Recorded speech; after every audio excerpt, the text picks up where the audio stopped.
వేసే ప్రతి ఓటు రిజర్వేషన్లపై వేటు.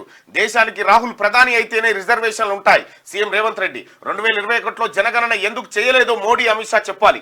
సింగరేణిని ప్రైవేటీకరించే ఆలోచనలో ప్రధాని. తెలంగాణకు ఆయన ఇచ్చింది గాడిద గుడ్డు.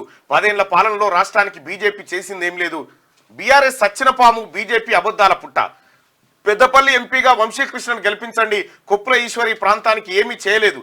పత్తిపాక రిజర్వాయర్, పాలకుర్తి లిఫ్టు, 800 మెగావాట్ల పవర్ స్టేషన్ పూర్తి చేస్తాం. నేతకాని కార్పొరేషన్ ఏర్పాటు చేస్తామని హామీ. ధర్మపురి కాంగ్రెస్ జనజాతర సభలో ఆయన ప్రసంగించడు ముఖ్యమంత్రి నిన్న. ఇంకా జగిత్యాల జిల్లా రాజారాంపల్లిలో నిర్వహించిన కాంగ్రెస్ జనజాతర సభలో మాట్లాడుతున్న సీఎం రేవంత్ రెడ్డి పక్కన పెద్దపల్లి ఎంపీ అభ్యర్థి గడ్డం వంశీకృష్ణ, ధర్మపురి ఎమ్మెల్యే అడ్లూరి లక్ష్మణ్ కూడా మనం చిత్రంలో చూడొచ్చుగా. పెద్దపల్లి ఎంపీ సెగ్మెంట్ పరిధిలోని ప్రతి అసెంబ్లీ నియోజకవర్గం నుంచి 30,000 చొప్పున మెజార్టీ రావాలి. మొత్తంగా 2 లక్షల పైచీలకు మెజార్టీ ఇచ్చి గడ్డం వంశీకృష్ణను ఎంపీగా గెలిపించాలి. వంశీ కోసం మంత్రి శ్రీధర్ బాబు భారీ మెజార్టీ లక్ష్యంగా పెట్టుకోవడం అభినందనీయం.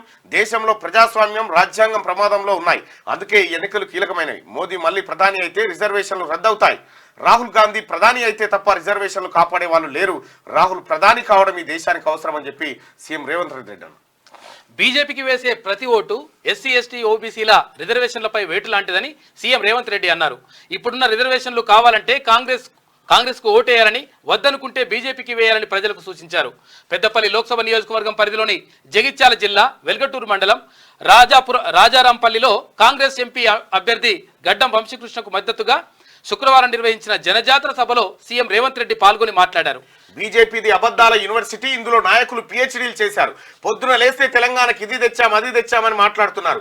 10 ఏళ్లు పీఎంగా ఉన్న మోడీ, కేంద్ర మంత్రులుగా ఉన్న అమిత్ షా, కిషన్ రెడ్డి తెలంగాణకి ఏం తెచ్చారో ప్రజలకు చెప్పాలి అని రేవంత్ రెడ్డి డిమాండ్ చేశారు. తెలంగాణకు సోనియా ఇచ్చిన బయ్యారం ఉక్కు కర్మాగారాన్ని మోడీ సర్కార్ కాలగర్భంలో కలిపిందని, కాజీపేట కోచ్ ఫ్యాక్టరీ, రంగారెడ్డిలో ఐటీఐఆర్ ప్రాజెక్టును రద్దు చేసిందని ఆయన ఫైర్ అయ్యారు. కాంగ్రెస్ జనజాతర సభకు హాజరైన జనం నిన్న అక్కడ